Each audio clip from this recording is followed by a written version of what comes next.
राधे राधे गुरुजी। जी गुरुजी मेरे दो प्रश्न हैं।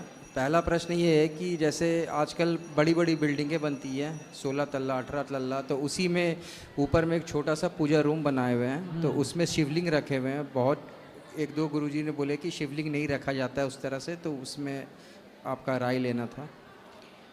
तो अब घर में रखें तो ठीक है, क्या दिक्कत है? जहाँ आप रहेंगे कोई दिक्कत नहीं है, उससे कोई दिक्कत नहीं है। और नहीं। गुरुजी दूसरा सवाल है कि जैसे पैसा आता है लेकिन ठहरता एकदम नहीं है, उसका के लिए क्या उपाय है?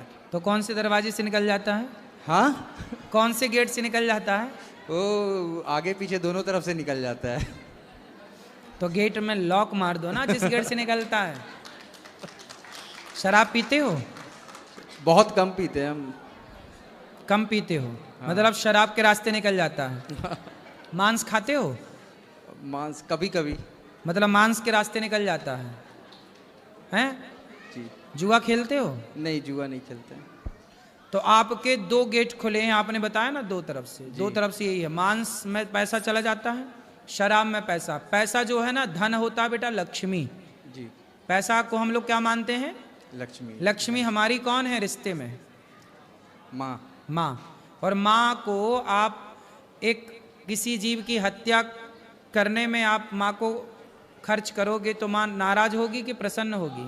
जी नाराज होगी। बहुत दिन से सोच रहे थे छोड़ देंगे, लेकिन अब तो फिर पक्का ही। जब आप अपनी माँ को शराब के ठेले में ठेके में दे के आते हो कि भाई जरा ये पैसे ले और शराब दे, तो वो आपने अपनी माँ को कहाँ बिठा दिया? शराबियों के बीच में। जी तो माँ नाराज होगी ना। जी जी गुरु। हाँ बेटा, ये जो संसार में भिखारी लोग हैं ना, ये सब पिछले जन्म में ना खूब पैसे वाले थे, लेकिन पैसे पाके केवल दुरुपयोग किया तो लक्ष्मी ऐसी रूठी कि एक एक रोटी को तड़पा दिया, तरसा दिया कि देख तूने मेरा दुरुपयोग किया।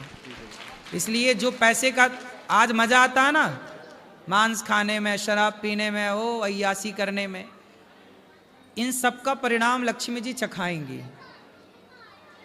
इसलिए लक्ष्मी माँ है, माँ को इतना दुरुपयोग ना करो कि कल एक एक पैसे के लिए मोहताज हो जाओ। आज भी इस देश में ऐसे लोग हैं जो दो दो रोटी के लिए मोहताज हैं। क्यों है? कभी इनके पास धन था, लेकिन इन्होंने धन का किसी को भोजन नहीं कराया, किसी की सेवा नहीं की, केवल ऐशो आराम में। तो लक्ष्मी जी बोली, रुक जा बच्चू, कहाँ जाएगा बच के? ईश्वर से बचा कौन? इसलिए बेटा पैसे का दुरुपयोग करना बंद कर दो, अपने आप पैसा रुक जाएगा, लक्ष्मी प्रसन्न होंगी। किसी भूखे को भोजन कराना सीखो। जी गुरुजी जरूर।